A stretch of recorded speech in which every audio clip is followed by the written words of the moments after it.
Hey guys, back here again today.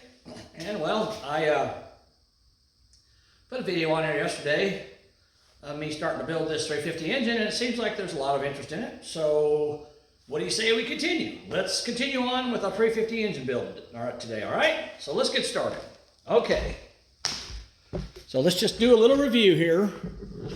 So, as you guys recall, I put the crankshaft in, tightened up all the bolts, the main caps, cleaned everything, showed you how to do all that, okay? Ran a tap through all the bolt holes in the oil pan rail, main bolts, head bolts, timing cover bolts, everything. Ran a tap through every single, I even ran them through the starter bolts and everything. And what's this thing here do? It has two purposes. It holds the oil filter, and what else? It's an oil bypass, okay? Remember that. All right. So what do you think the first thing I should do now that I'm ready to put these pistons in here? You think I should go ahead and get ready to put the pistons in? Well, no, that's not the right thing to do. So here's what I'm going to do first thing.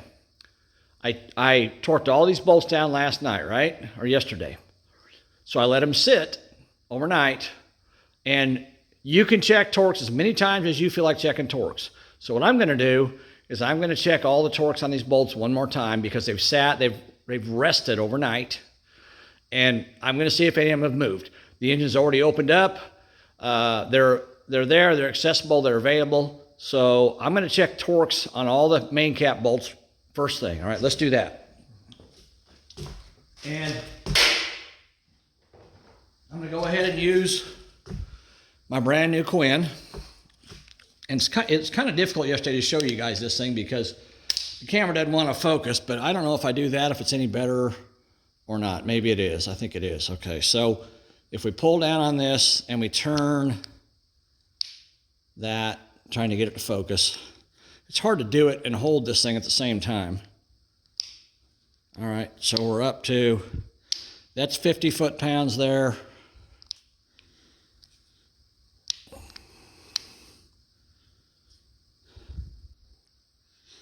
That's 60. We need to go 5 more. 1, 2, 3, 4, 5. Right there. Okay, that's 65 foot-pounds. All right, you guys can see that, right? 65 foot-pounds. Okay. I'm going to start again in the middle. They should not move, but let's see what happens. That one did not. That one did not. That one did not. That one did not. That one did not. That one did not. That one did not. That one did not. That one did not. And ta-da! So all those are still torqued at 65 foot-pounds. So we know we're good on the crankshaft, right? Okay. Now what are we going to do? We're going to turn this back to 0, right? When we're done, we always turn it back to 0 because our next torque setting is going to be different than what this torque setting is. So let's turn it back, all the way back. And I'm below, if you can see that, I'm below 50 pounds. I'm at 40 right now. So I don't know how low you can go with this thing. I really don't like the fact that it goes from 50 up. I wish it went from like 20 to 250, but I don't know how accurate it is below 50, but my other one starts at 20, so I can always use it if I have to, because we've checked it yesterday against this one, and we know it's still accurate after 30 years, so it's a good torque range. All right, so now that we've got that done, now what do you think the next thing we need to do is? Remember what I told you guys yesterday?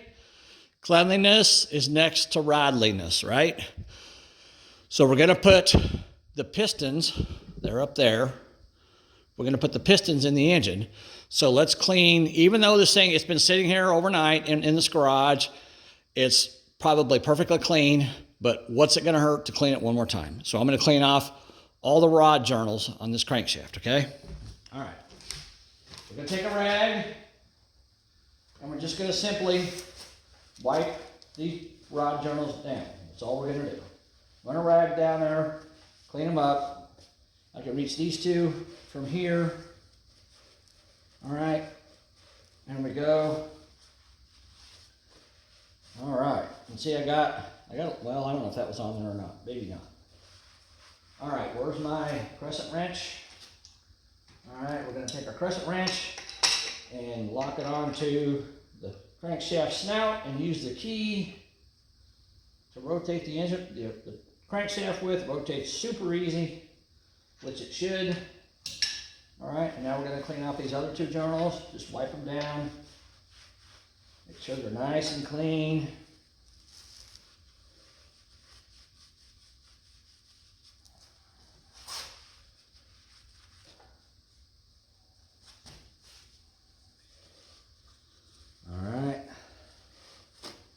Oops, I tore my rag, so that's all right. We'll get it.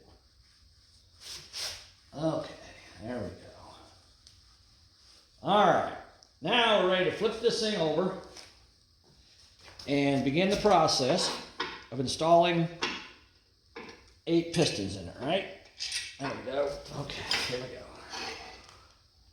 Roll it over. All right, now I'm going to move you guys so you can see better, because we're going to start out over on this table, all right? We're going to come over here to where my pistons are. Okay, now I want to make sure you guys can see this very clearly. There's my pistons. There's all 8 of them. So I've got them in order. It should be 1, 2, 3, 4, 5, 6, 7, 8, if I remember correctly. Okay, I'm going to turn this up a little bit so you can see what I'm doing. All right. Now last night, before I went in for the night, I installed the new rings on 6 of the pistons, okay? So I'm going to show you guys how to install rings. But before I show you how to install rings, we're going to talk about rings, because piston rings are a very important part of making your engine run correctly, okay? So the thing you need to know about most engines, not all, but most engines, they have 3 rings, right? The top ring, the middle ring, and the bottom ring. And there's a name for each one of these rings, okay? This top ring here is called the compression ring. The middle ring is called the scraper. And I'll explain to you why we call that the scraper. The bottom ring is called the oil control ring, okay? All right. So now let's take a look at each one of those rings individually. Okay, so we're going to start with the top ring. Now, well, before we do that, I want to show you guys what it says. Anytime, if you don't know what you're doing, I know a lot of you guys are guys, and you're like me, you don't want to read instructions. But if you don't know what you're doing, read the instructions. And what's it say? It says, look at the dot or laser mark on either side of the ring gap to determine which side of the ring is the top side. If a ring with no dot, top, or laser mark will signify the ring can be installed either way. Top does not indicate the piston ring groove location, okay? So, oil ring groove depth, no protrusion, ring lands, piston ring, piston skirt. Okay, so that's the different parts of the piston. We'll go over that. All right, now, I want you guys to notice something here. This is your oil control ring, okay? The bottom one. I want you to look really closely at this right here. You see these little half moon pieces right there on the top of each one of those little bumps on the ring? See each one of those little half moon? They're on the bottom as well. Okay, those are very important. They serve a very important purpose, and I'll show you what they are here in a minute. Okay, so let's look at the instructions here. All right, and then we're going to, if you need to pause this, you can pause it and read through these instructions, okay? So that's the instructions for the oil ring groove, and that's instructions for different types of oil rings. All right, so we have this one here. Well, it says 4-piece. Ours is actually 3. Okay, so let's start by looking at the piston itself. All right. So this is, remember I told you guys, they're marked. This is number 1, right? It's got a stamp on both the cap and the rod with a number 1. And when you put this in the engine, you want both of these to be next to each other. You don't want to flip this cap around where the one's over here, because if you do, I promise your engine won't last 5 minutes. It'll lock up on you and blow up. You want to make sure you put them on correctly. They have to go a certain way. Okay. Now these are called ring grooves, where the rings go. In between each one of those is called a ring land. Okay, now if you have, these are brand new pistons, okay? So but if you have an older engine and you don't want to put new pistons in it, you want to reuse your old pistons, when you go to pull your old rings out, they may be tight in there. And if they're tight and they're stuck in the ring groove, then you can do one of two things. You can either get a ring groove cleaner, which I probably got one at my shop, but I haven't seen one for a while. But another thing you can do that's real quick and easy is you can take a piston ring, and of course I'm not going to do that to this one because it's brand new. But this piston ring, you can take it and you can bust it, you can break it, you can twist it this way, sideways, and break a piece of it off. And when you get a sharp edge, you can actually use the edge of the piston ring to scrape out the ring groove, okay, to clean all because you get carbon buildup in here, all right? So you can take, there we go. So you can take the piston, an old broken piston ring, and scrape out carbon out of the ring grooves, okay? So you can use that, or you can use a ring groove cleaner, whichever you want to do. All right. So that's the parts of the piston, right? The ring grooves, in between's the ring lands. This is what's called the skirt, okay? This is what rides up and down the cylinder. This is the pin, they call it a wrist pin. Uh-oh, hold on a second, I got my phone ringing, hold on. All right, guys, I'm back. Okay, let's get this piston, pick it up again. So let's go over it again. Okay. Ring grooves, in between are ring lands, the piston skirt.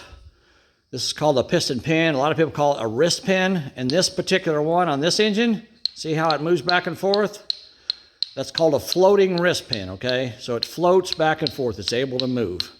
All right, it's pressed into the rod, but it floats in the piston itself. Now, sometimes you'll see a piston that'll have a snap ring here and a snap ring here. That's a non-floating piston, okay? And of course, this is the rod. You guys know about that. I've already talked about that. These are rod bolts. Rod bolts, you only want to torque these down about 3 times, maybe 4 times before you replace them. This engine is bored 30 over, which is normally, the first time an engine's rebuilt, it's bored either 20 or 30 thousandths.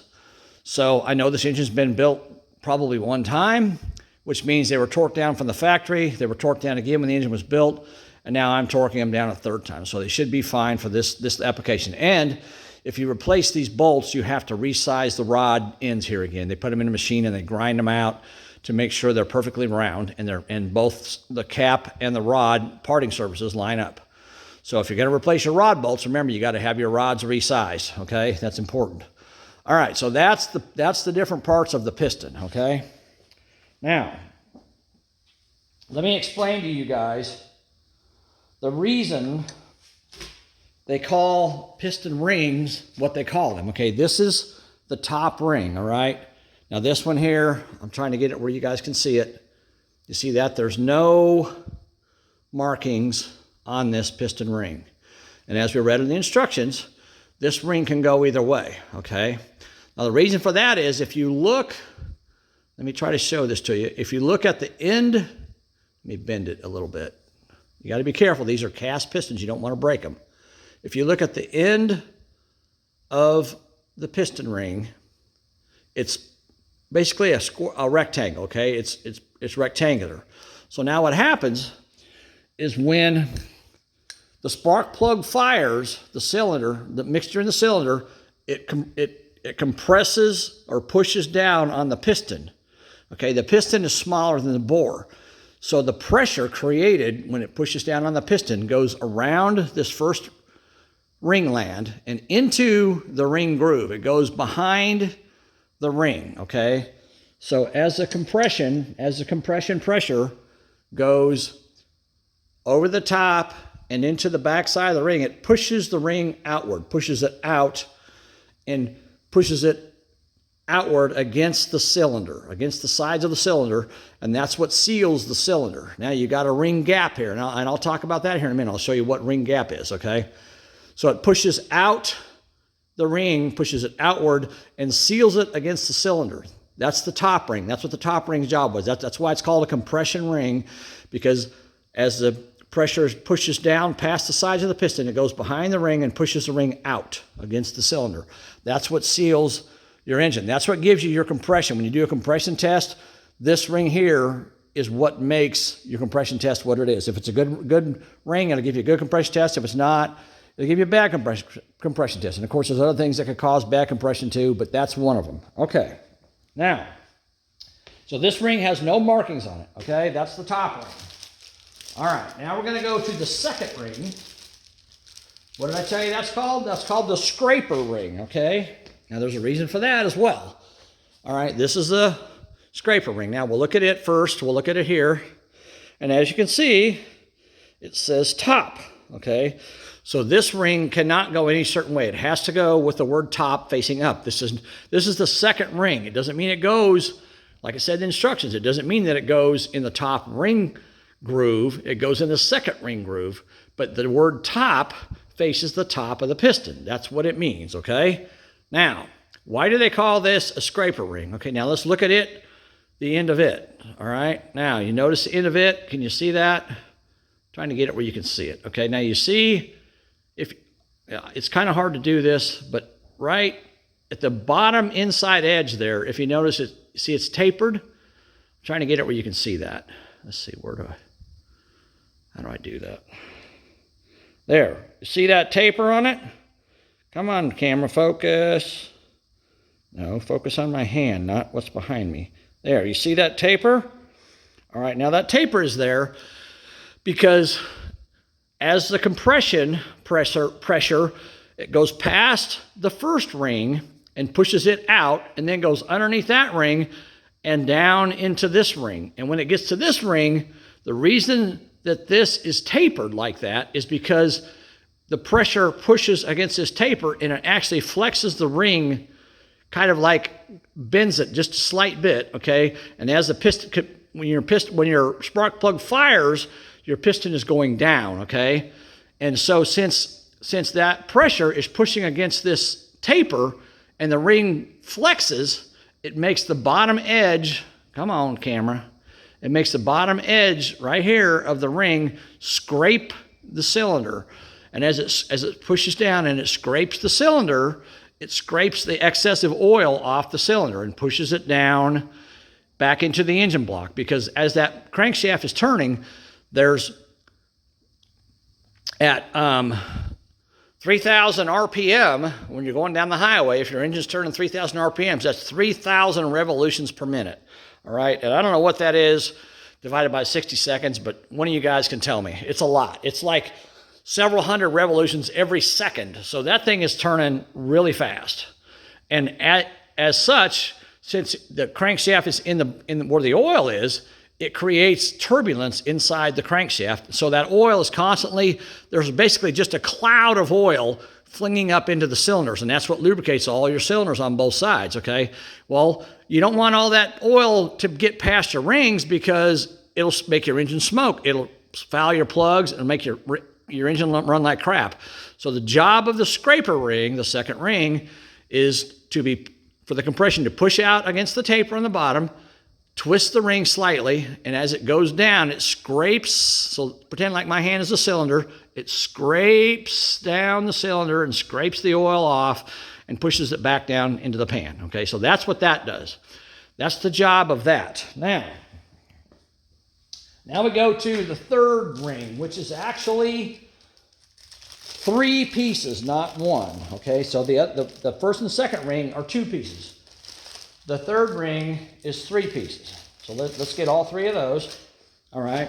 Now this piece here goes in the middle, and it's nothing more than basically a spring. Okay. Now one important note you want to make with this is you see where these 2 ends butt up against each other? When you put this in the piston, you want to make sure you don't want to overlap them like this, because if you do, you'll have problems. And it's kind of hard to do anymore. They used to color like one of these ends green and one of them red. So when you line them up, you could see the red and the green, but they don't do that anymore. But the way they're made now, it's almost impossible to overlap them because they won't fit together. See that? So it won't even go in the ring groove anymore because they won't fit together. But you want to make sure they're butted up against each other like so, like that, okay? And now, remember I showed you those little, again, I'm trying to do this because my camera doesn't want to focus. I'm going to get one of these, there's two of these that go on along with this piece, okay? Now remember, I'm going to try to show you this. I don't know if I can show it to you or not, but I'm going to try. Okay, now you see on the very top of this, see that little bump on the top there? See that all the way? Every one of these got a little bump on the bottom.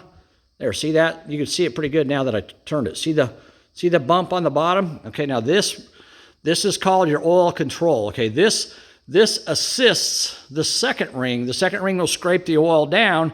This also scrapes the oil down, and I'll show you what it does here in a second. But so you take this, you put this piece in first, and then you put these two in on top of it, and this ring here rides on top of those. See that? Just like that. It rides on top of those bumps on top of that that spring piece that goes in the middle, okay? And this is kind of springy because it pushes the rings outward a little bit, okay? Helps them grab onto the cylinder walls, okay, and scrape the oil off. See that? See how that fits in there now? See how it rides on those little bumps? And of course, there's one on the bottom that does, put it on the bottom. There's one on the bottom that does the same thing. See that? It rides on those little bumps. There, you see it really good right there. See that, how it's riding on those? So that's how that sits, okay?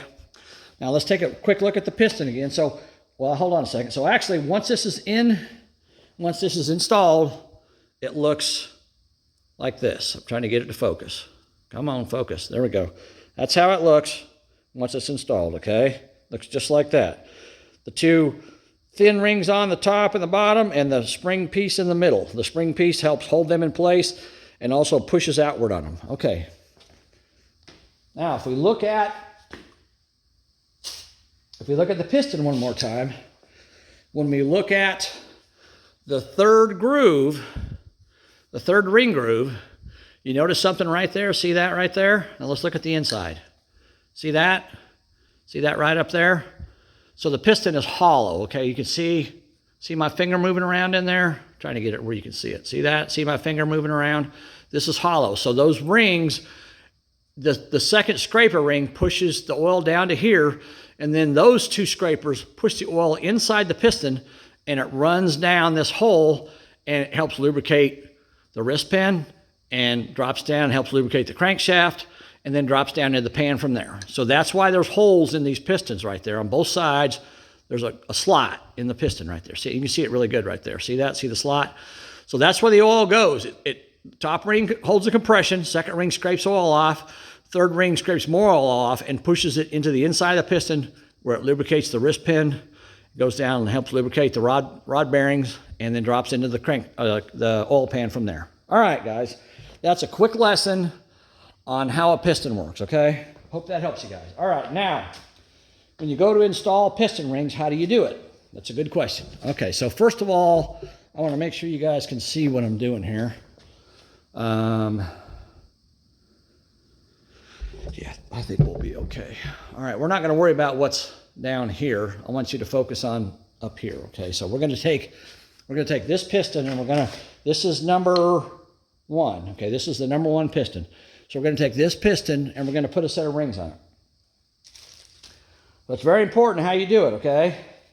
So the first thing you want to do, you always want to start, get that out of my way. You always want to start at the bottom, at the very bottom ring groove, and start with the bottom and work your way up, okay? So we're going to put the bottom one on first.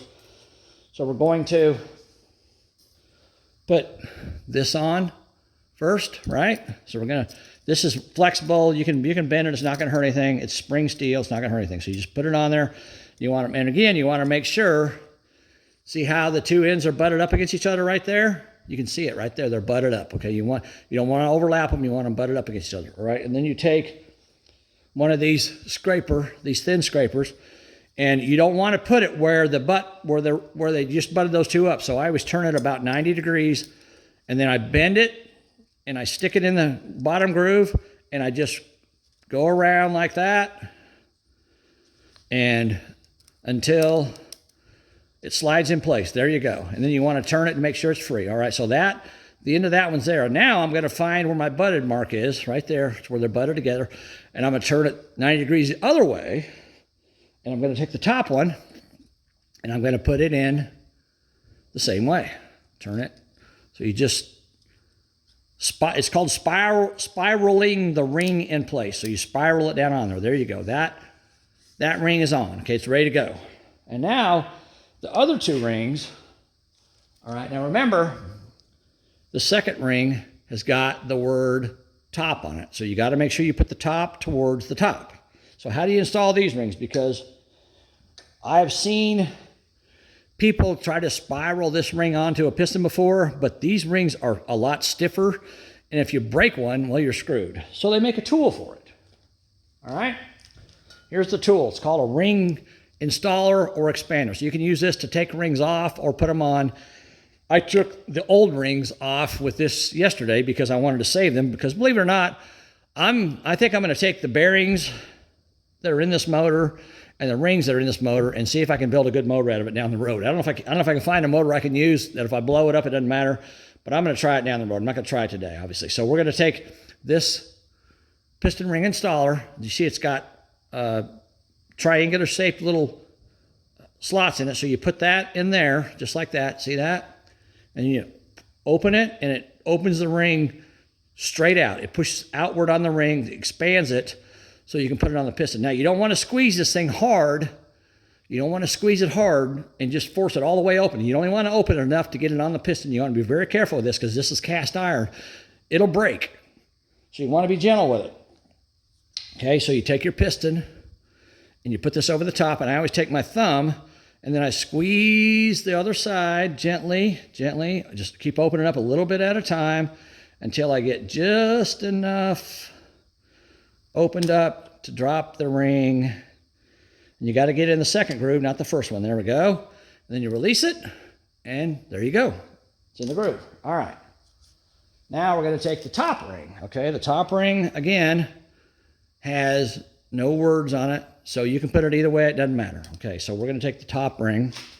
And let me get on this side of the camera so I make sure you guys can see what I'm doing here. Okay, so we're going to take our ring groove or piston ring installer. We're going to slide it over the ring like that. We're going to open it up. And then I take my thumb and I hold it this side, and then I just gently, oops, now the pliers popped off, so I'm going to put them on again. Gently open the ring, not the spring, the ring, until it slides down onto the piston, okay? See that? Just like that. All right, now I got one more. We'll do another one. All right. This is the last ring we have to do. After that, we're done. Okay. Now I'm going to show you again. I'll get behind the camera here so you guys can see what I'm doing. Okay. So I have the piston. I have the 3 pieces of the oil control ring. So we're going to take and we're going to just spiral this in place, slide it around just like that. See that? Goes on. And I want to make sure that my 2 ends are butted together and not overlap. See how they're butted together? And it doesn't matter if the butt points up or down, it's irrelevant, okay? And then I can either turn my piston or turn the ring, so I'm just going to slide the ring, so I'm going to take it where it's butted right there, and I'm going to turn it 90 degrees, all right? And then I'm going to take the next part of this piston ring, and I'm going to put it at the bottom. You want to do the bottom one first. Hold it with my thumb, and then spiral it around. Keep going around with it. Spiral it down. Spiral it down until it drops in place. There you go. So that's in place, okay? So now I need to find my place. There's where that gap is. I need to come around and find, I can rotate this, find out where my, come on, camera. Find out where my butted place is, where the middle pieces butted together. Focus. All right, where's it at? It's somewhere in there. Help me find it, guys. I think I might have went past it. I think. Well, come on. Oh, there it is right there. Okay, so now I'm going to take that, I'm going to grab it over here, and I'm going to turn it about 90 degrees. It don't have to be exactly 90 degrees, just somewhere close. You know, the main thing is you don't want all these ring gaps to be in the same spot, okay? All right, then we're going to take this top piece, the third piece of the oil ring, and we're going to hold it with my thumb and spiral it down onto, and there's our other gap. So this gap's way over here, away from that one. Boom, there you go. Okay, and you always want to turn it to make sure it turns free. And if you put a ring in that doesn't turn free, you need to take it back off carefully without breaking it, and you need to clean out the ring groove, because you always want your rings to move freely in the ring groove. If they don't, you got a problem. Okay, so now that oil ring is installed, and this is number 2 piston. All right, now let's get the second ring. Okay. This is the second ring, and these are marked, by the way. See that says second? See that? It says second. Okay? So we know that they came in separate bags, and each one says what ring it is. Okay. Now again, if you remember right, last time here, this one says top. See that? It says top. Okay, so we're going to lay it on top of the piston, and I'm going to take my thumb and hold directly across from where the ring gap is, and I'm going to take my pliers, my ring installation pliers, and I'm going to slide it over the ends of the ring. See that? So it's inside there, and I'm going to open it up, just squeeze it gently, and I'm going to hold my thumb right there and just slowly open up the pliers until it's just enough that it drops over the top of the piston. You don't want to go any further than you have to. Come on, baby. Come on, get on there. Almost, come on. There we go. All right, now, we're went down a little bit too much. Come on, camera focus. Now see, I'm down over my oil ring, crap. I got to push it back up. Come on, there we go. All right, focus. All right, now we're in place, there we go. And now that ring, and as you can see, it turns freely. Okay, one more ring and then we're done. All right. That's why I didn't do all 8 of them for you guys, because I knew you'd get impatient with me and you'd stop watching the video, all right? Again, this one says top. And remember, the instructions say if there's no marks, it can go either way. And as you can see, sometimes they'll have a dot on them right up here where the ring gap is. There'll be a dot, a little indentation like a punch mark, kind of. And again, on this side, nothing. Okay, so we can put this ring. We can put this ring on any way we want. So we're going to lay it on top of the piston, put my thumb on it right across from the I forgot to grab my ring installation pliers. Put my thumb right across from the gap, the ring gap. Oh, wait a minute. Hold on a second. I want to show you guys something real quick before we put this ring on. I almost forgot something. Let me show you that. Okay. Now, you want to know about ring gap, right? Okay. If you want to know what your ring gap is in your cylinders, and if you're building a race engine, ring gap becomes very important because you want the ring gap to be as small as possible. As a matter of fact, they make some piston rings in racing applications. They make a piston ring that almost won't fit in this bore, okay? And they make a filer that you put the ring in there and you file the ends off until you get the ring gap you want. You always want a little bit of gap in the end because you got to remember this piston ring in my hand, it's 70 degrees. That's what it is in the shop right now. When it's in the cylinder running up and down, this is the top ring. When the spark plug fires, it's 1200 degrees inside that cylinder, okay? Or 1000 degrees, whatever it is. This ring is going to be that hot. So what's going to happen? What happens to metal when it gets hot? It expands, right? So you never want your ring gap in the cylinder to be 0. You always want it to have a little bit of a ring gap. Whoop. So as the ring expands, it never expands to the point to where it touches the other side, because if this side touches this side, guess what happens? It galls up, it binds up, and then you start destroying your cylinders in your engine. And then you're boring it out and putting new different size pistons in it. Okay, so now if you want to know what your ring gap is before you ever build your engine, you can take a top ring like this or a second ring. You don't want to do the oil rings. Really, the one that matters the most is the compression ring. This is the compression ring. So we're going to take this compression ring and we're going to take this piston that does not have a compression ring in the top. And here's what we're going to do. We're going to take this ring and we're going to put it inside the cylinder, right? We're going to just slide it in there with our hand. All right, just like that. And you don't want it to be at the top because sometimes the very top has a little wider bore than the bottom, because up here is where the most pressure is. As the piston travels down inside the cylinder, the pressure decreases. So the pressure on this ring decreases. So up here, the most pressure is when the ring's up here, there's the most pressure, and it tends to wear the cylinder more. Now this cylinder here has been bored, and then I honed it, so it should be fairly square. It should be fairly even. Matter of fact, I know it is because the guy at the machine shop checked it. So I know it's fairly square. All right. So I'm not gonna. Normally, I would take a piston without any rings on it at all, and I would push this ring further down, about halfway down into the bore, and that's where I check my ring gap. But I know that these bores are good because it's been bored. So I'm gonna take my piston now, and I'm gonna push it down into the cylinder upside down, just like that. See how it moved? And I'm gonna pull it out. And now, you see that? Let me get you down where you can see that, okay? Let me focus in on that, all right? Get you right over here where you can see what I'm looking at. Try to get you right down in the cylinder. Man. Whoop, sorry about that. There you go. All right, now you see that? See that right there? That's your ring gap, okay? That's probably, I'm going to say around 20 thousandths maybe. But now, the reason I use my piston to push this ring down on the cylinder is because now it's square, okay? It's square in the bore. It's the same distance.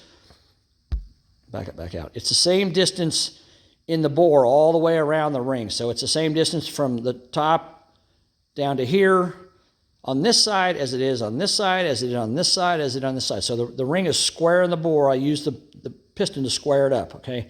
And then I can go down here and I can take a feeler gauge and I can measure this gap, okay? Now that gap, like I said, I'm gonna say that gap's probably around 20 thousandths, but that's plenty.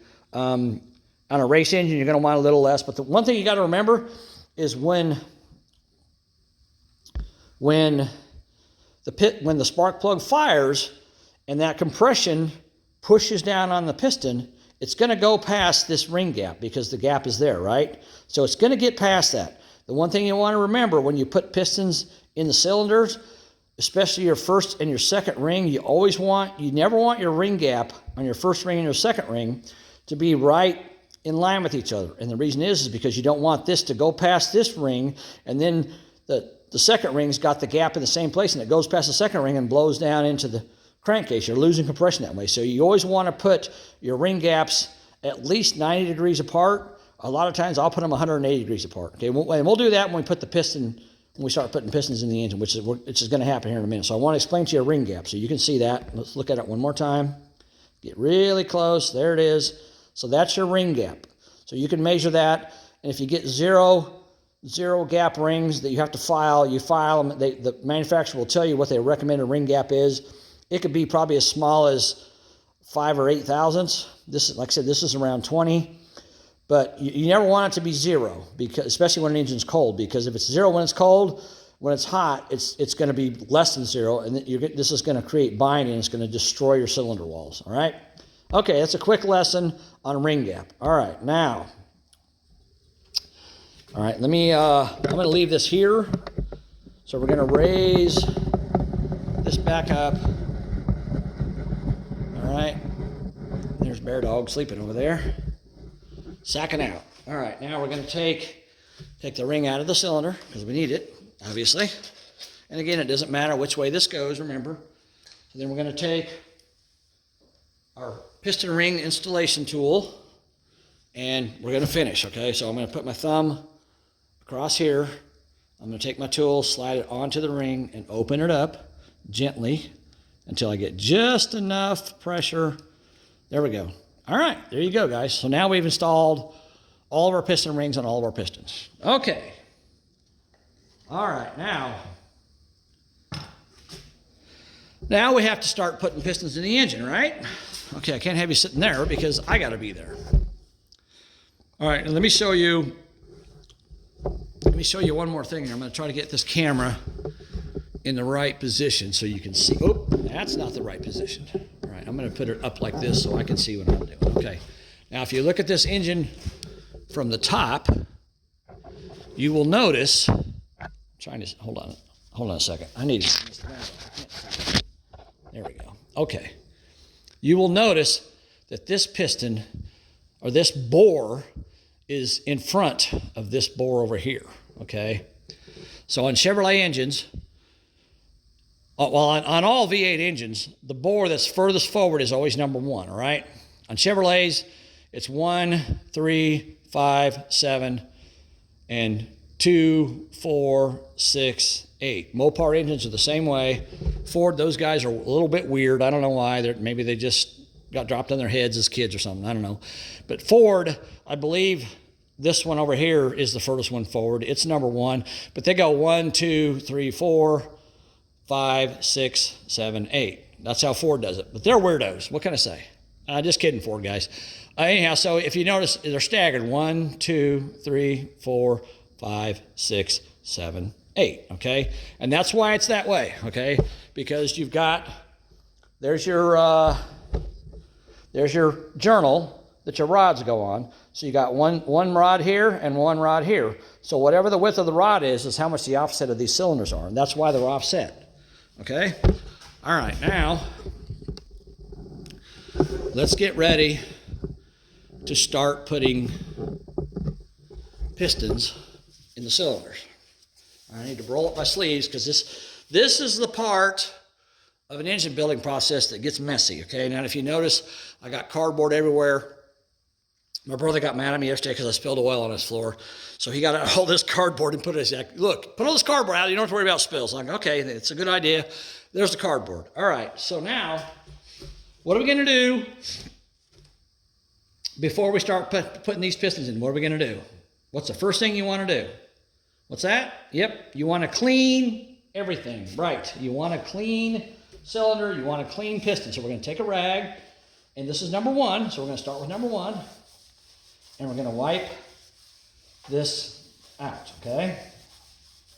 Wipe the cylinder out, clean it out, wipe around the top of it, make sure there's nothing that's going to fall down in the cylinder while we're putting the piston in, all right? So that's clean and dry. Now, do we want to put a piston in there like that? No, we don't. We want to lubricate the cylinder, and that's why it gets a little messy, okay? Now we're going to take number 1 piston. All right, let's verify it. You always want to verify you got the right one. What's that say? Number 1, right? On the cap and the rod. Okay. All right, so we want to take the piston. We're going to wipe it down. Even though I've already done this, I'm going to do it again.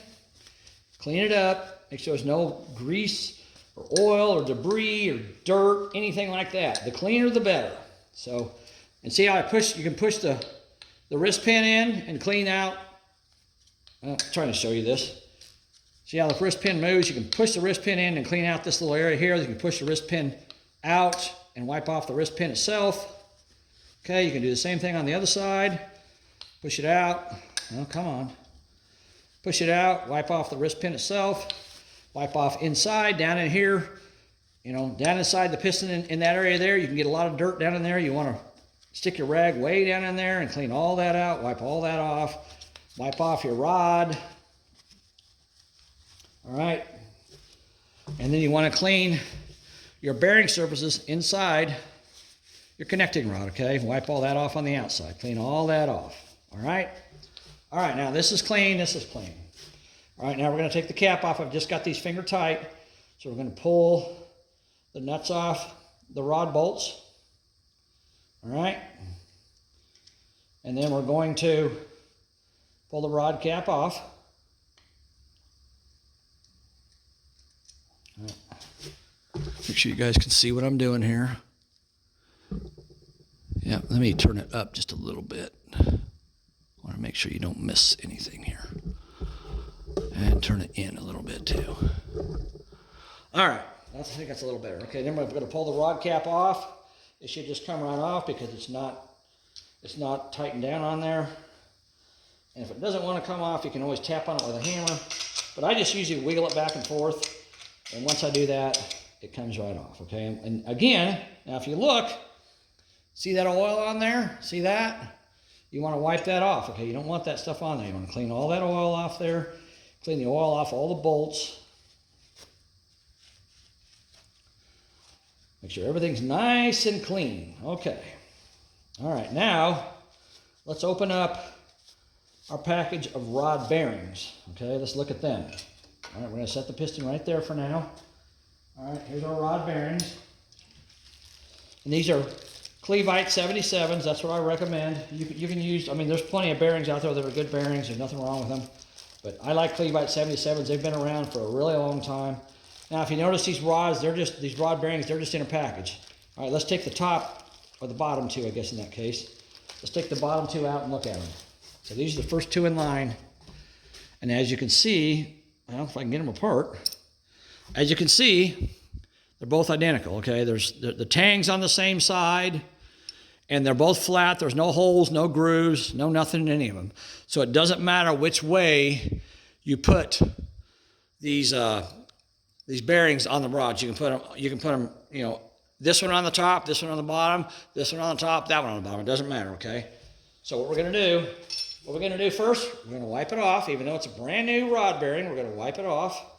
Make sure it's got no contamination on it anywhere, because we want it dry. We don't want anything between the rod and the rod cap. And again, see the tang, or see the notch? So you put the bearing in the notch on one side, right? And you push it down with your thumb on the other side. See that? Drops right in place. Okay? Looks good, right? Okay. So that one's out installed. Same thing on the rod. That was the cap. Put it in the notch on one side. Push it down with your thumb or your finger on the other side, just like that. There you go. Pretty simple, right? Pretty simple, pretty easy.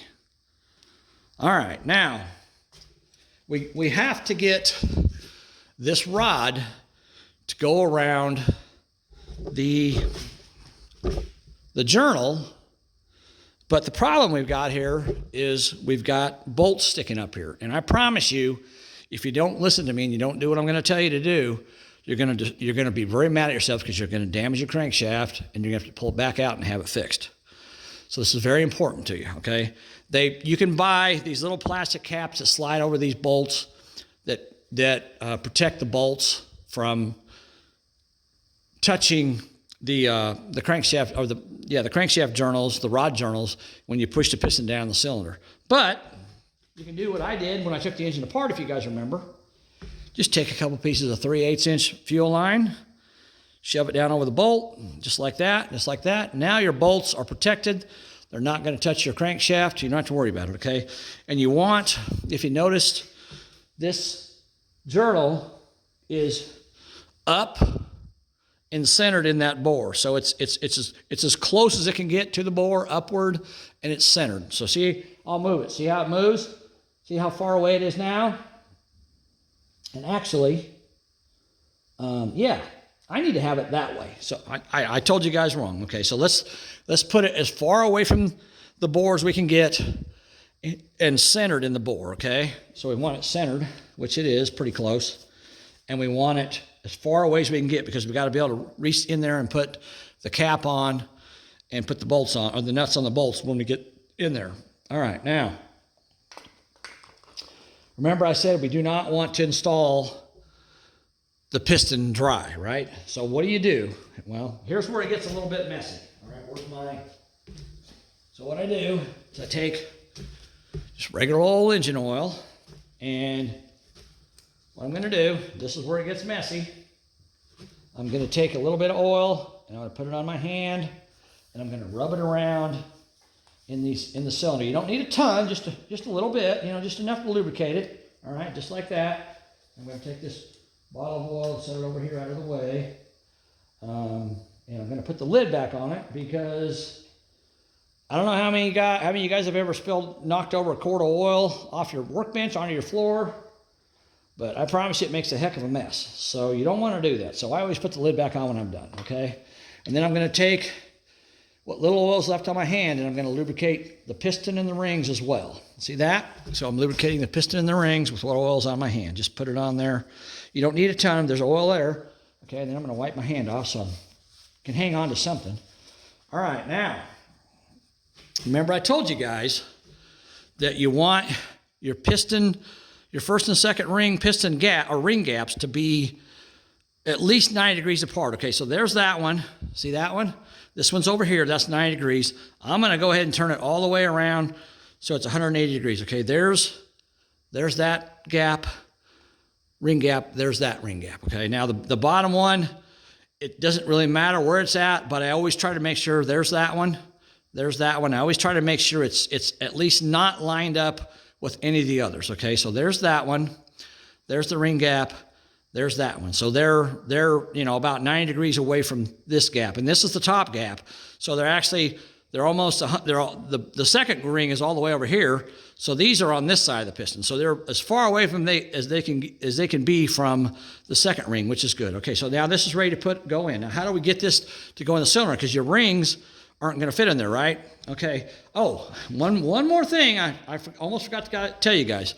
Remember I told you guys when you take the engine apart, there's a way to tell how the piston goes in the engine, okay? On this particular engine, on this particular piston, this little indentation right here, that always goes toward the front of the engine, okay? You don't worry about the lettering. You don't want to turn it where the lettering so you can read it. That doesn't matter. You want to put the dot towards the front. There might be an arrow there. There might be the word front there. There might be just a little, notch or something there, but there's always something on every piston that indicates which way it goes toward the front of the engine. Don't worry about lettering. Don't worry about, unless it says front and has an arrow, whatever. If it says front here, then obviously you want to put the front toward the front. But, it might be upside down, but you still want it to be towards the front. Whatever indication is that on the piston that indicates where the front of the piston is toward the front of the engine, that's what you use. This one here has this indentation. And I had these things out yesterday.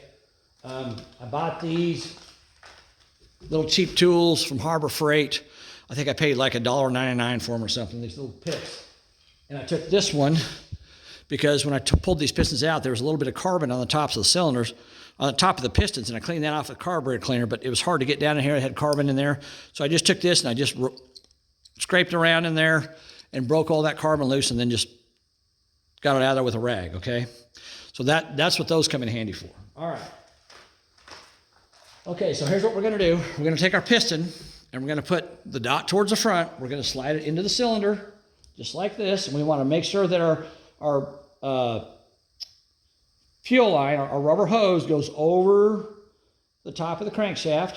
All right, and we want to put it in. Just got to line it up. Oh, come on, get in there.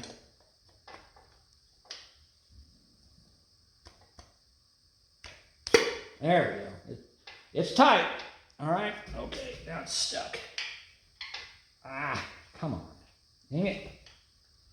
I'm going to drop down in there that far, but it did. These fit in there tight, believe me. Jeez, Joe, that's really tight. All right, let me tap on it with a hammer. If I can get up in there.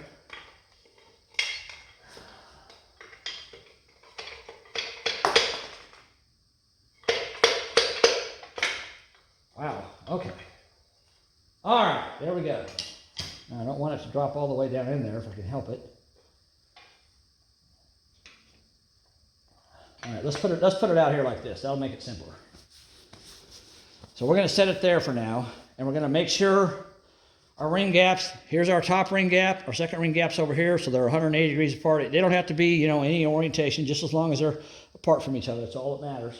All right, so they haven't moved, and now we're going to take what's called a ring installation tool, and I got this from Harbor Freight as well, and it is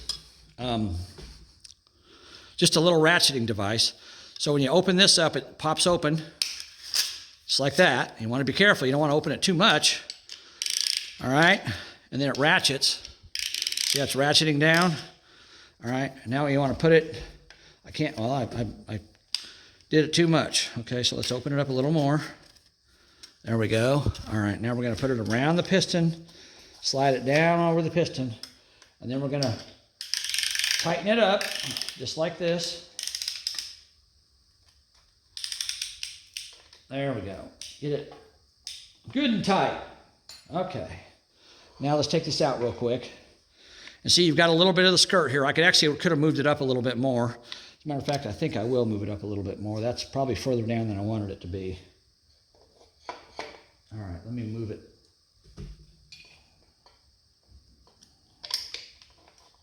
Ooh. All right, let's move it up just a little bit. We want to make sure we cover the rings, but it doesn't have to cover the entire piston, okay? All right, we want to get it tight because it's got to be able to compress the rings onto the piston so they slide into the cylinder, okay? All right. Now, let's take it out. Now you can see that the piston skirt's showing. It's a little bit crooked, but I think it'll be okay. There we go. Now it's straighter. Okay, so we want to drop. Remember, we got our dot right there. We got our dot towards the front. And when you put the piston in there, you don't want to let the rod drag. Don't let the rod drag on the cylinder, okay? You want to hold it up and slide it down in there until it gets to where it needs to be. Make sure it goes around the crankshaft, all right? And we're going to drop this piston in place. There we go. And now this is an important step you want to remember. You want to take a wooden handled hammer, just like this, any hammer will do, and you want to tap around this because you want this to be square on the block. If it's not, if it's pulled up on one side, when the ring goes past this, it pops out and it doesn't go down the cylinder. So you want to make sure this is snug up against the cylinder. So tap it gently like that. And then you want to begin to take the wooden handle, and I've got my hoses that are going around the crankshaft on the bottom.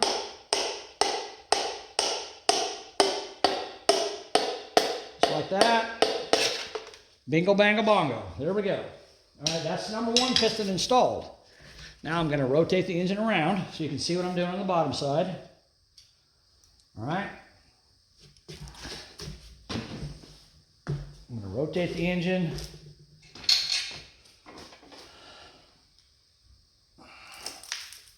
There we go. There's the piston coming up into place. All right. Make sure you guys are where you can see what I'm doing here. All right. Get over here. Let's zoom it in. There we go. Okay. Now you can see my fuel line is touching the crankshaft so the bolts won't. All right. And then what's one other thing we want to do before we finish this installation? I'm going to wipe this oil off. All right. One other thing we want to do is we want to use some white lithium grease, right? And we're going to put some, I could have done this before I put the piston in, but I didn't. But you can. So I'm going to drop some grease down onto that rod bearing. All right. And then I'm going to take my finger down in there, because I guess I should have done this before I put the piston in, but it doesn't matter either way. You can do it however you want to do it. And I'm going to smear it around, just get it lubricated up good. All right. And then I'm going to take, and I'm going to put some lithium grease in there, just like that, okay? So I got plenty of grease in there. I got plenty of grease on the other side. Now I'm going to hold on to these so I can guide the rod onto the crankshaft, right? So I'm going to tap with a wooden handled hammer. I'm just going to tap gently. You don't have to beat on it, just tap it gently.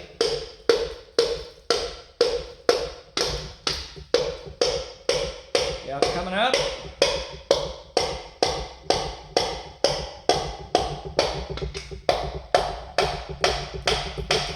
All right, there we go. That's in place. So now we can take our pieces of hose off there, and these threads on this rod, we can put a little bit of lubrication on them. So what I'm going to do is I'm going to take and dip my finger in this oil, and I'm going to put a little bit of lubrication on these threads, just like that. That way we're when we tighten it up, we don't have to worry about any kind of binding with the threads, okay? All right. And now we're gonna come over here for a second. I wanna show you guys something over here. Let me wipe my hands off so I can grab my camera. This is gonna take a little longer than yesterday's video because I'm putting 8 pistons in. It's a little more complicated than just putting a crankshaft in, okay? All right. Let's come over to this side so I can show you guys. If you're putting an engine back together after you've taken it apart, when you take it apart, all right, let me get you guys down here. All right. When you take it apart, when you've got, say I'm getting ready to take the engine apart, I always want to start, one end or the other. So I'm going to take this piston out first, and I'm going to take the other piston out that way. You can see, well, maybe you can't see it. Hold on a second. Let me readjust here. And then we'll zoom in. Hold on. Gotta turn. There we go. All right. Okay, let's wipe this off. It's got oil on it. It's hard to see.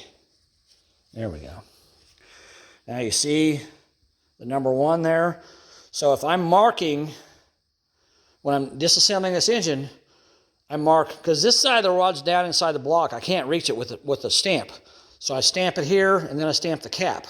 When I put the piston back together, when I put the engine back together, and I put the piston rod assembly in there, I've got the dot on the bottom of the piston, on the front of the piston, shows me toward the front. But I also know it's right because the number is where I can see it the same way, it's in the same position as it was when I first stamped it when I pulled the engine apart. So that's another way I know that this is correct, all right? That the piston is in the same way it came out. And again, see that? There's a number 1. So when I stamped this, I stamped the cap, right? Next to the number 1. Same spot, so we put it on there. Number 1 there, number 1 there. We know it's right. You can take a hammer if you want. You don't have to beat on it. Just gently tap it in place, just like that. Okay? All right, you guys see that?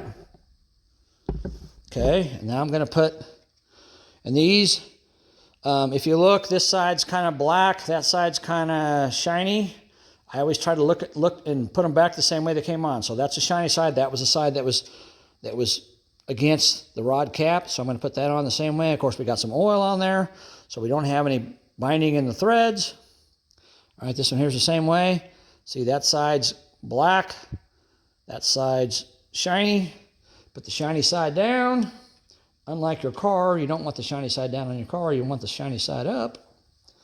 All right, and now these are 9/16 nuts. And if you remember, I told you last night, the torque on these is 45 foot-pounds. All right, let's back you guys off a little bit so you can see a little better. All right, let's get the torque wrench. And I believe I have to get a 9/16 socket because I don't think I have one. All right, over here. Yep, I got a 5/8 and grab a 9/16 socket. Hold on, guys. Okay. Let's see here. 9/16 half-inch drive socket.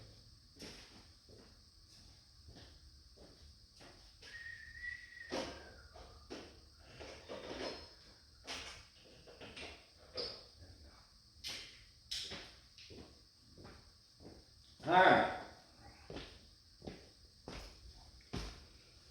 Now we got a 9/16 socket, and I'm going to use my trusty 30-year-old torque wrench for the initial torque on this, okay?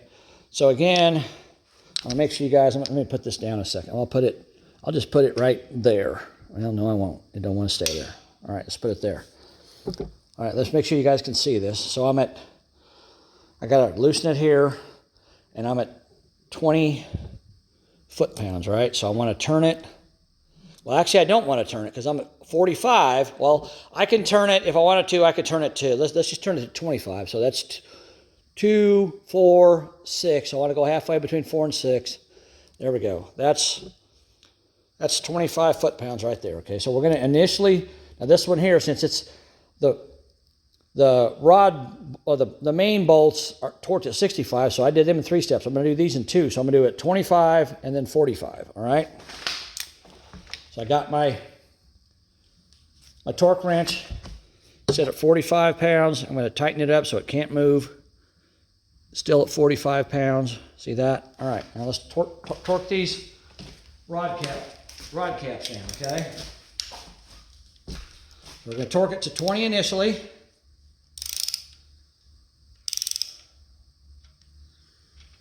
All right.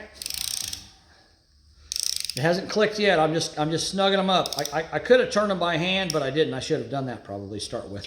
All right, here we go. Hear that click? And we can double check. Yep. Yep. Okay, so that's 25 foot-pounds we're at now. Now that Quinn torque wrench starts at 50. So I'm going to take this one. I don't know why it does that. I really don't like that because you can't torque lower torque bolts with it. That's the one complaint I have about it. Okay, so we're going to go up to, back around to 0. All right, and that gives us 40 foot-pounds. We want 45, so we're going to go 5 more in between the 4 and the 6 again. So now we're at 45 foot-pounds, all right? Okay, tighten it up. We shouldn't have to turn it very much to reach 45.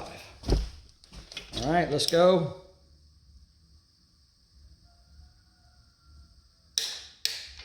There's that one. There's that one. And what am I going to do when I'm done? I'm going to turn it back to 0, right? So I know it's torqued 45, so let's turn it all the way, well, not 0, 20 pounds. Turn it down as far as it'll go. Actually, I could turn it down, to 10 if I want it, or to 10. Well, 10 would be, let's see, 10 would be right there. That's 10 foot-pounds. All right, but I mean, 20 is fine. That's the initial setting it was on when I first got it. So turn it all the way back down to 20. And now I'm going to take my Quinn, and I'm not sure how well this is going to work because my Quinn only goes down to 50 foot-pounds. I've got it all the way down to 40 now, so I'm going to go up 5 foot-pounds right there. There we go. So now it's at 45. It's below 50. As you can see, it's below 50. So it's at 45. All right, now I'm going to double check with this and see if we got the same torque value. Yep. Yep. Yep. Yep. Yep. Yep, there we go. So that piston and rod is installed and torqued, okay? So that's one piston. Now we got 7 more to do. You can see why this is time consuming. I'm going to leave you guys over there because the next piston we put on is going to be number 2, which is going to be on your side. So let me flip this thing back over. All right, flip it back over. Uh-oh, I got a bolt. I got a bolt that's hitting. I got to go the other way. There we go. Okay. All right. Now I'm going to back you guys up a little bit because I got to get in here. Trying not to step on my dog. All right, we're going to raise you back up so you can see what I'm doing. All right, so yeah, this takes a little longer. We've been 1 hour and 9 minutes into this video, and we've only got 1 piston installed. It's doing this is much more time consuming than putting the crankshaft in. All right, there we go. Okay, I think you're good there. You can see where the rod, I'm trying to get you in here where you can see kind of what I'm doing. You can see the crankshaft journal. I have not moved the crankshaft because I want to leave it in the same spot for both of these pistons, okay? At the lowest point. Okay. Now I'm going to grab the number 2 piston. All right. Here it is. We want to verify it. See that? Upside down. There you go. Number 2. Okay, so we can take it apart. Right, these are finger tight. And this one here is the one, again, if you remember, I talked in my video that I made when I first took this engine apart, and I talked about this engine. I talked about the fact that it had been balanced. And if you notice, this rod end is ground, but it's almost completely flat. This is the lightest. What they do is they weigh all 8 rods, and they find the lightest one, which was this one, and then they grind the other 7 to match this one. That's how you balance an engine. So that's how we know this is balanced, because the other 7, I'll show you when I get the next one out. I'll show you when I get number 3 out. Okay, so we want to pull this apart. Again, we should be able to rock it back and forth. Oh, that one's pretty tight, so we're going to take our hammer. And if you notice, it's got a little tab right here, a little tab right there. You can just tap on that. Gently, you don't have to beat on it, just tap it. There we go. Pops that off just like that. See that? Okay. All right. And what are we going to do? Right, we're going to clean. We're going to clean. Clean everything. We're going to wipe out the cylinder. I can wipe out all of them at once, but I like to wipe them out as I go. That way I know I've done that one, and I know it's cleaned at that moment. Wipe out around the top of it. Make sure nothing's going to fall down in there. Wipe off the rod bolts, the bearing surface, the rod itself, inside the piston. Clean there. Clean inside that side. Clean there. Clean the wrist pin off. Clean that side. Clean that wrist pin off. Wipe off the outside of the piston. All right. All right, nice and clean. Okay, now, again, we want to make sure our gaps are, now see, if you look at this piston, so you guys can see this, there's that gap. Number 1, our top ring, second ring is here. We don't want that. We want to move it away. I like to do them 180 degrees apart. Okay, so there's that one. There's that one. 180 degrees apart. All right, and then the bottom, we need to find, there's a gap there. Where's the other gap? All right, so the other gap is over here. Okay, so yeah, we can, well, actually, this moved on me. I'm going to move this. Well, see, I got those 2 gaps right next to each other. I don't want that. So I'm going to move this one a little bit further. Well, no, actually, I can move it back that way. Okay, there we go. So I can move these 2. So that one's there. First one's there. Second one's there. And bottom one, there's one of the little rings. And there's the other one, little ring. So none of the ring grooves are lined up. Or none of the ring gaps are lined up, I should say. And again, we want to use our dot. Now, if you look, our letters are correct. They're right side up on this side because our dot goes toward the front. So you don't want to worry about the letters being, right side up or upside down. You want to worry about the mark that shows you how to go to the front, okay? All right. So then we're going to get another pair. Oh, wait a minute. I got to wipe off my cap. Make sure I clean all the oil off that surface. Wipe this off. Do that. Yep, clean everything off. All right, then we're going to get 2 more rod bearings.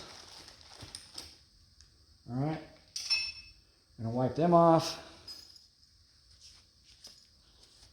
Clean them up real good. Even though they're brand new and they're not dirty, we're going to do it anyhow. All right. Put the tang in the slot. Push it down with our thumb. Line up our bearing. All right. We're going to take the other bearing. Line up or clean it up. Wipe it down. Put the tang in the slot. Push it down with our thumb. Like that. And now this time, I'm going to go ahead and put some white lithium grease right on this, because it's a lot easier to do it now than it is to do it with it in the engine. There we go. All right. Then we're going to put our hoses on there. And the hose is kind of curved. I like to put the curve where it's kind of pointing outward because it goes onto the crankshaft easier that way. Just like that. See how it points outward? Okay. All right. And then what do we got to do? We got to lubricate everything, right? Okay. So we're going to take our oil. And we're going to put a little bit on my hand. Just a few, just like that. Just a small amount. And then we're going to rub it inside the cylinder. There we go. Just like that. Put the lid back on the oil so we don't spill a quart of oil all over the floor. Set it out of the way. All right, and then we're going to take what's left on my hand. We're going to rub it on the piston so it's got some lubrication on the rings, all that. I want to make sure you guys can see this. Holding it up out of the way. Can't see it. So just rub it on there. Get it off your hand. All right, my hand's getting pretty slippery. This rag, I'm probably going to have to get me a fresh rag. This rag's getting pretty oily. Okay. Wipe my hand off there. All right. And now, make sure that's pointing toward the front of the engine, all right? Okay. We're going to put our ring compressor on there. Well, it isn't. I got to open it up a little more. It isn't opened up enough. So I got to push this down and let it spin out just like that. If you're not careful and you push this down and you don't hold this spring, it can pop out all the way. So you want to kind of hold on to it and just let it gently move itself out. Okay, so that's plenty big right there. That's way too big. Okay, so we're going to put that around the piston. And we're going to start turning that down. All right, I want to make sure one more time. I want to look at my ring gaps. Yep, they're good. Okay, they're 180 degrees apart still. So I'm going to tighten this down. And again, I'm going to have it so part of the skirt is showing, but it's below the bottom ring, okay? See, like that? It's kind of hard to do this because I'm trying to hold this thing and show you guys at the same time. So then I tighten it up. All right, get it good and snug, just like that. There we go. That's in place. All right, now we got our dot. Dot goes toward the front. We're going to slide this in. You don't want your rod to drag on the cylinder, so hold it as long as you can.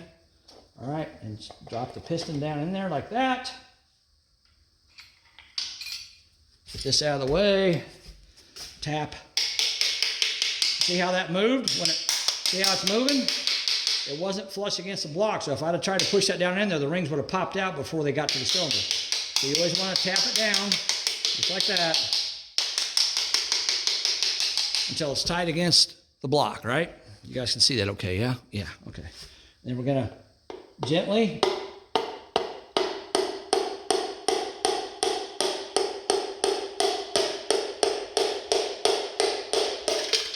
there we go.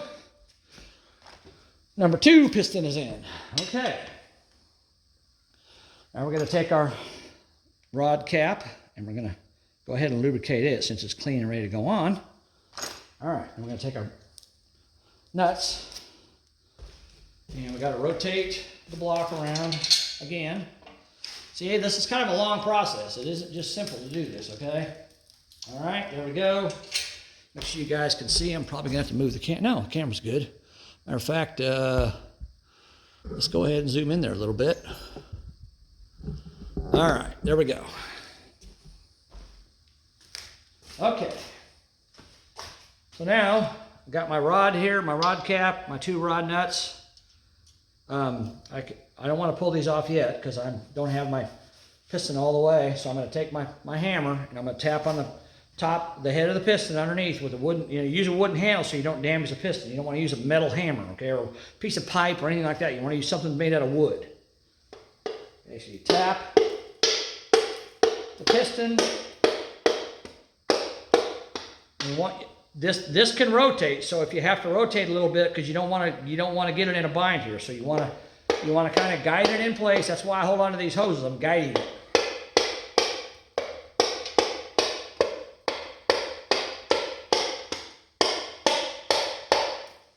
There we go. That's all the way in. All right, I can pull those off. And now I notice that this bearing on this side is up just a little bit past the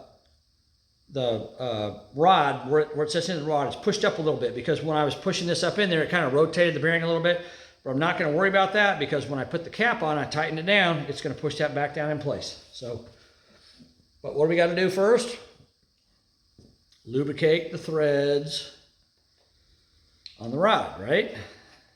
Okay, so let's get a little bit of oil, put on that. All right, there we go.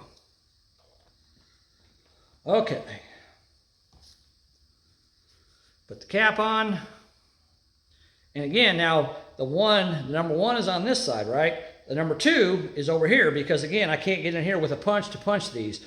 So I punch number one on this side, I punch number two on this side. And again, I can verify my piston is in there correctly because I can see the number two on my rod right here stamped. And of course, I've got a number two stamped right there. See that? Number two.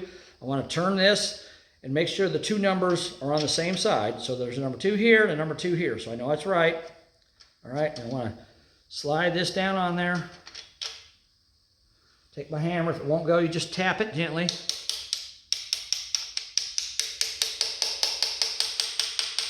There we go. All right, shiny side down. Remember that. Okay, shiny side down. Shiny side down. And now, if you guys remember, the Quinn torque wrench was, the lowest setting it had was 50. I went 5 pounds below that to 45. So I left it there because that's the lowest, it's actually below the lowest setting.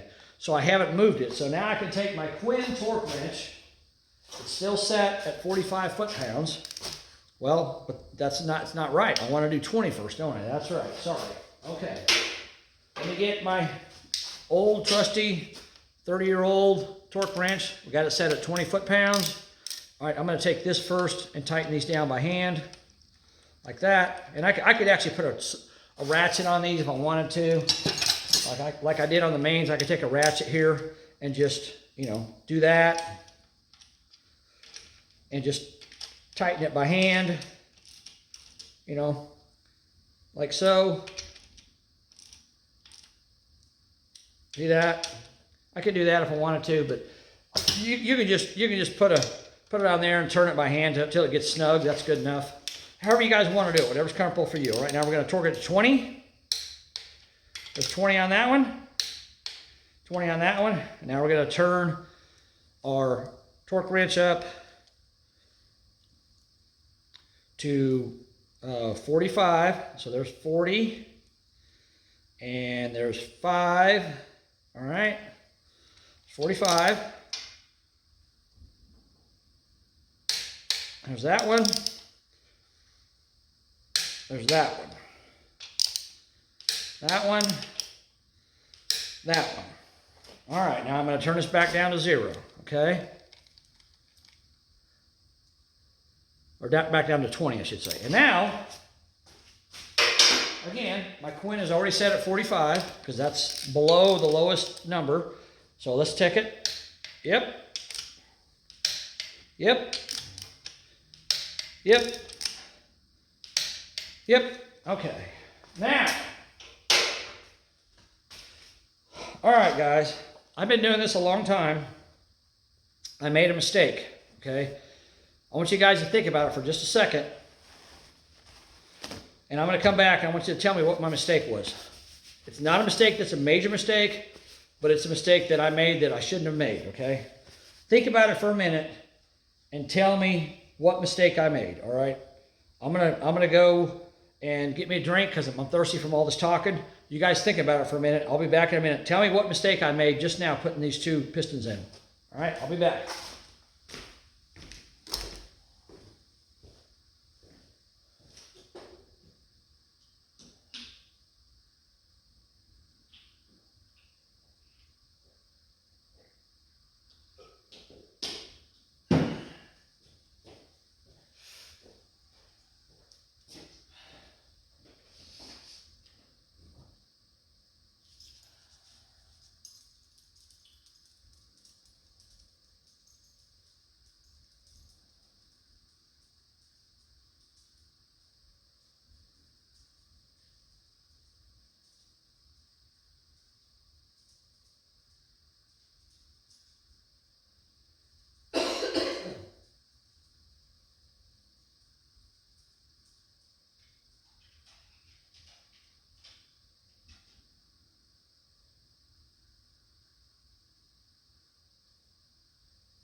All right, guys, I'm back. Now, one thing I want you to notice too, remember when I said, whoops, hold on. Remember when I said this is kind of messy? See, there's oil drip ran down onto the cardboard. So you want to probably put, if you don't want to get oil over your floor, you want to probably put something down there to catch that oil. Okay. So what mistake did I make? That's a minor mistake, but what mistake did I make putting those two rods in and piston assemblies? You guys figure it out yet? All right, let me tell you what mistake I made. Remember yesterday when I told you guys, what I tell you guys, after everything you do, after each step, what do? Remember, what do? You take a crescent wrench, which is sitting right there, and you rotate the engine to make sure there's no binding, all right? I should have done that after I put the very first piston in. And then I should have done it after the second piston. And the reason is because if there was a bind, if there was anything that was binding up, any problems with the installation of that particular piston, then if it turns freely before that and it doesn't turn freely after that, then I know it's a problem with that particular installation. I put something on wrong, something on backwards, something on upside down, whatever. There's something wrong. Okay, I forgot to do that. So now I'm going to have to spin the motor with two pistons in there and hope that it still spins smoothly, because if it binds, I don't know which one of them is causing it to bind. So I'm going to have to pull them both out, but hopefully it'll spin smoothly. Let's see what happens. Now, one thing you have to remember, now I've got two pistons in the cylinder sliding up and down the cylinder. So it's not going to be nearly as smooth as it was with just the crankshaft. There's going to be some drag.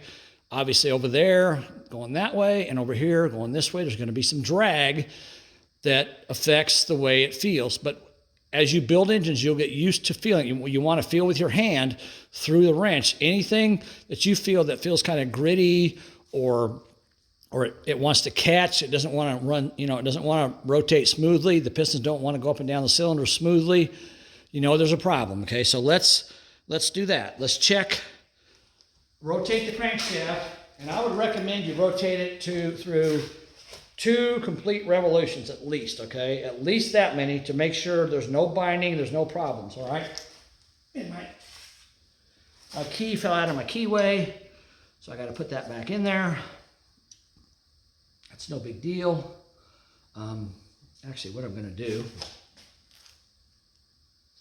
let's see. Well, what I'm going to do is I'm going to put a little bit of this nice white lithium grease in here, in that keyway, and I'm going to shove this key down in there because it'll help hold it in place. There we go. All right. Now I'm going to take my crescent wrench, and again, hold on a second. I can't see from this side. Make sure you guys can see this. Oh yeah, you can see it plain as day. Okay. Take my crescent wrench, and I want to adjust it so it just fits around this part of the crankshaft, the snout. This is called the crankshaft snout, okay? So I want to adjust it so it fits snug around there. That's almost too snug, so I'm going to back it off just a little. All right, snug. And then as I turn the crankshaft, or as I turn the wrench, the key will catch right here in this corner, and it'll grab, and it'll allow me to turn the crank. I don't know how well you can see that. See that, how it's catching? All right, now I should be able to spin this. Yep. And it takes a little more force because I got pistons that are I got little, see that? I got a little bit of dirt in there. See that? I saw that come up when the piston came up. All right, so I'm going to wipe that off. You want to look for that. You don't want any of that crap in your engine. All right, so when that piston came up, it got a little bit of paint, looked like. Okay, and I want to look at the other side. See that piston coming up? It looks okay. There's no binding, it's not catching, it's not spinning, feel a weird feeling or anything like that, okay? So I think we're good. All right, now we're gonna do 3 and 4. So I want this journal to be at the bottom of its travel, right there. At the bottom and in between both of these two cylinders. So now I can put the next 2 pistons in, and I'm gonna wipe that off because it's got oil on it. I wanna make sure there's no contamination on it. So now I can put the next two pistons in, and this is at the bottom of the travel, so I can get to the rod bolt to tighten them up easily. All right. So here's what I'm going to do. This has already been over an hour. I think you guys probably want to keep watching me do this. So I'm going to pause. I'm going to stop the video, then I'm going to start it again, and I'm going to go ahead and put the other 6 pistons in, and then I'm going to speed that part up so you guys don't have to sit here and watch me for the next 2 hours putting pistons in. So let me get all the other 6 pistons in, and then I'm not going to do much talking, and then when we're done with that, then we'll talk about everything when we're done, okay? All right. Let's do that. So I need to move you guys over to the other side, okay. All right, I'll be back in a second. Hold on.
All right, I was going to speed this up, but I'm going to go ahead and slow this part down too. You notice I tried to put the piston down in there. It wasn't going.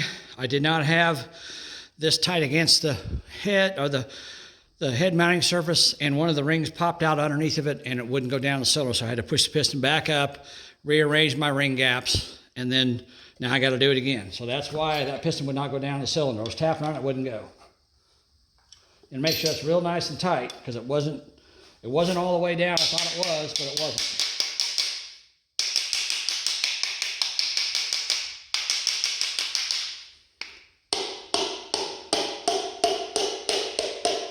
There we go. All right. Sometimes even people that know what they're doing are supposed to know what they're doing and make mistakes.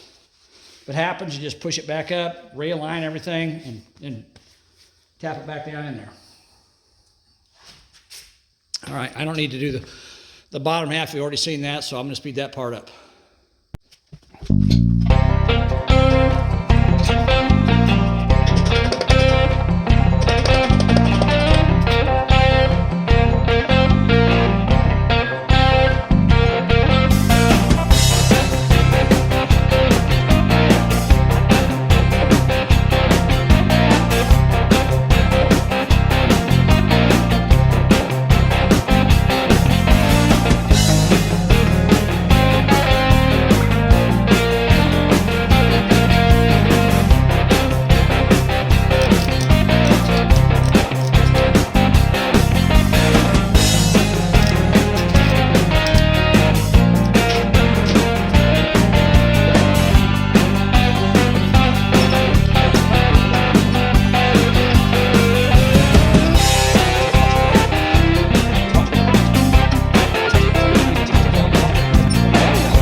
Yep.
Okay, guys.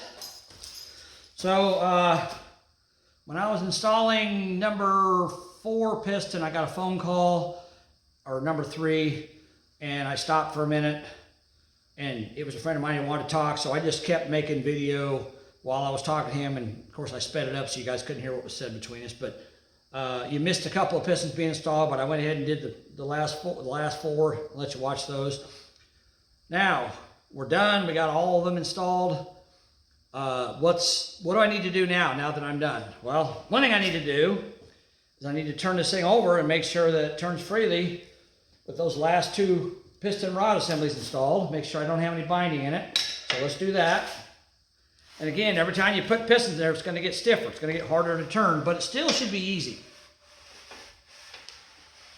Obviously, it's a lot harder than it was. But, you know, I'm having to use more effort now because I've got 8 pistons dragging up and down in the cylinders. But they all feel really good. They all feel smooth. I don't feel anything that's causing any kind of concern or binding issues. You know, it's not stopping or feeling like it's dragging. So I think it's fine, all right? Now what's one last thing we should do before we're done? Let's go back and let's check all of our torques one more time. And I can do 4 cylinders at a time. I can do these 4 and then move the crank and do those 4. Okay, so let's do that. We're at 45 foot-pounds on the Quinn torque wrench. That one's good. Good. Good. Good. Good. Good. Good. Good. Good, good, good, good, good, good, good. You guys, when you're building an engine, you check it as many times as you think you need to check it until you're satisfied that everything is torqued the way it's supposed to be. I already checked the main caps this morning when I came in, so I know they're okay. So now we can check these 4. Whoops, I dropped my socket off there. Good, good, good, good, good, good, good, good. Good, good, good, good, good, good, good, good, good. All right. So we've checked our rod bolts about 100 times now to make sure they're torqued to spec. And I'm happy with it. Okay. This engine's getting heavier every time I do this. It's getting heavier to move.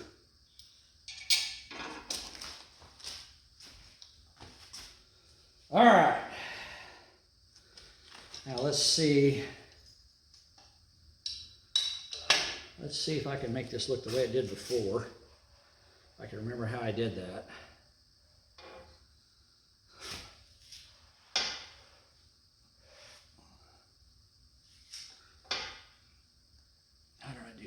I can't remember now.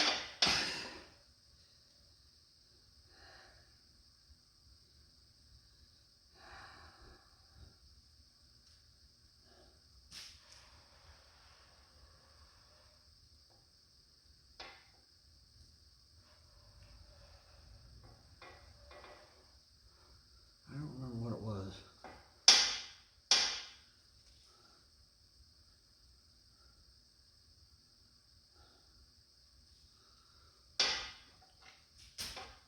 Okay, I think this is it. One thing I want to show you guys, I've shown you this before, but I'll show you again. And I'm going to wipe the tops of these cylinders off because those rings, if there's any grit or dirt in there, it's going to push it towards the top of the cylinder. So I'm going to wipe the tops of these off just to keep them clean. Wipe out any dirt that the rings may have pushed up. All right.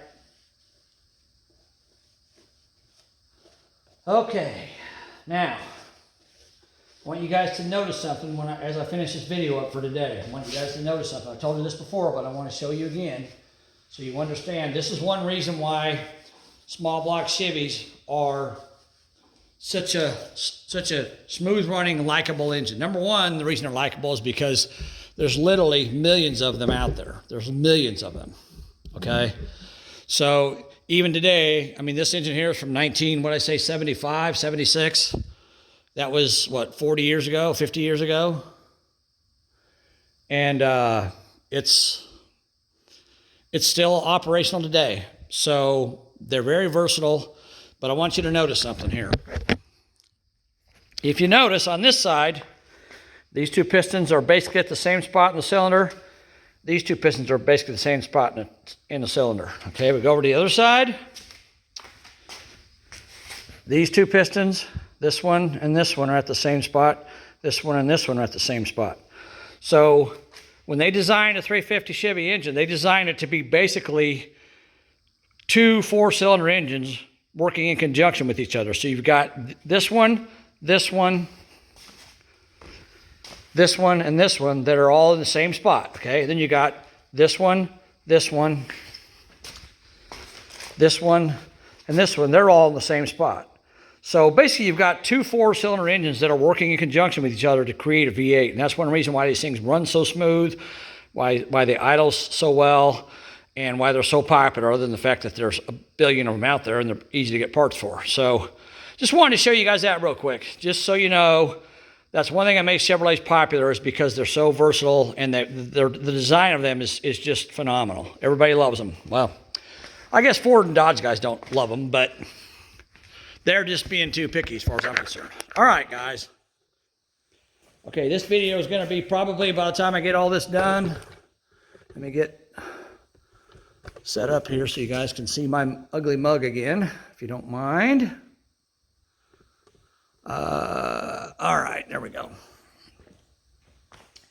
So this video is going to be probably a couple hours long. So I don't know if you want to watch the whole thing or you don't, but that is how you prepare an engine to have the pistons installed back in the engine, and then you actually do the installation. I'm just wiping stuff out here as I talk. Now that this engine is together, I want to keep it clean, so at this point, I'm going to cover it. I'm going to cover it with a towel. I've seen a lot of guys take a plastic trash bag and put the whole engine inside of that and just wad it up back here. You want to try to keep any dirt or contaminants out of the engine. You don't want to leave it exposed at this point, because you don't want to get stuff down the cylinders and it can cause damage. So I don't have the camshaft yet. I got it ordered, so I'm not sure when it's going to get here, but I need to show you an installation video on the camshaft, the timing chain, and then I need to show you how to put the heads on, how to adjust the valves, all that kind of stuff. I've still got to put the oil pump on. So we still got a lot more work to do this motor. So it's still going to be several more videos of me working on it. But hopefully you guys can use this to benefit you. Now obviously this goes for any engine you work on, whether it's a 2-cylinder, 4-cylinder, 6-cylinder, 12-cylinder, whatever you're working on. It's basically the same concept. All engines work off the same principle. They have the reason they call them a 4-stroke is because they have the intake stroke, where it takes the air and fuel into the cylinder, the compression stroke, which compresses it, the power stroke, which when the plug fires, it pushes the piston back down, and then the exhaust stroke, which is when the piston comes back up and it pushes the exhaust out the exhaust manifold. Okay, now you notice when I showed you these pistons were 4 of them were in the same spot. Okay, 2 of them that are up near the top of the cylinder, 2 of them are on the compression stroke, 2 of them are on the exhaust stroke. Okay, and the other 2 are finishing the compression stroke or finishing the exhaust stroke. Okay, so it's either one of those, one of those 2 is on all 4 of these at the same, or all 8 of these at the same time. Okay, well I guess they could be on the intake stroke or the intake compression, or they could be on the power stroke. So out of these 8 cylinders, all 8 of them are on, 4 of them are on, 2 of them are on compression stroke, 2 of them are on power stroke, 2 of them are on exhaust stroke, and 2 of them are on intake, compression, power, exhaust. 2 of them are on intake stroke, 2 of them are on the compression stroke, 2 of them are on the power stroke, and 2 of them are on the exhaust stroke. So that's how basically it's like I said, it's 2 4-cylinder engines running together. So they're you got 2 pistons that are doing the same thing all the time. That's how it works. Okay. So now we got, what are we going to do next? Well, we're waiting for the camshaft to come in. I'm not sure if I want to put the camshaft in. I've got the heads over here. I can go ahead and put the heads on, but I got to get something that I want to use before I put the heads on, so I got to go to the parts store and get that. Hope you guys enjoyed this video. I know it's kind of long, but again, I'm trying to teach you what I know about so that you have the confidence to put together your own engine. It's not that complicated. It's just time consuming, and there's a lot of technicalities involved in it, but hopefully I've shown most of those to you today. If you like what you see, comment, tell me you like it. If you have any questions, please bring those to me. I'll try to answer them. If you don't like what you see, tell me something I did wrong. I don't know if you noticed or not, but on one of these pistons, I forgot to put the little rubber hoses on the rod bolts before I pushed the piston down in the cylinder. Well, when I flipped it over, I saw the rod bolts didn't have the hoses on them, and it wasn't touching the crankshaft yet, so I slipped the hoses on the rod bolts before I went ahead and pushed it back all the way up to the crankshaft. So I didn't hurt anything, but I was trying to hurry to get it done. So I make mistakes too, but today I didn't make any mistakes that caused any problems. So as long as you take your time and you think it through, you can get it done. But so this engine now, this is basically what they call a short block. Okay, a short block is the block, the crankshaft, the rods, and the pistons. That's a short block. Okay, a long block includes the heads, the camshaft, the valve train, all that. So this is basically what a short block is. Sometimes a short block will include the camshaft, but it may or may not include the lifters. But a lot of times the short block does not include the camshaft, because when you buy a camshaft kit, you buy a cam lifters together. So it just depends. All right, guys, that's enough of me blabbing my mouth. I know this is a long video. Hope you guys enjoyed it. Again, if you see my link to my GoFundMe page from Avega, if you could donate a little money, that'd be great. I'd really like to get that car going. I'm not trying to beg anybody, but I'm not rich, so I'd really like to take that car and drive it. If you can help me, great. If you can't, I understand times are tough for everybody right now. But I appreciate you guys watching. Hopefully you enjoyed this video. Subscribe to my channel, please, and hit the notification button so when I do another engine video, you can see it, because this is what I'm going to be working on quite a bit. This and the frame in the next few days. So getting the frame ready to put this in and getting this ready to put in the frame. So those are my 2 priorities for the next few days. All right, guys, I appreciate it. Thanks for watching. Thanks for your comments, good or bad. I appreciate you guys' interest in my channel. All right, talk to you later. Bye.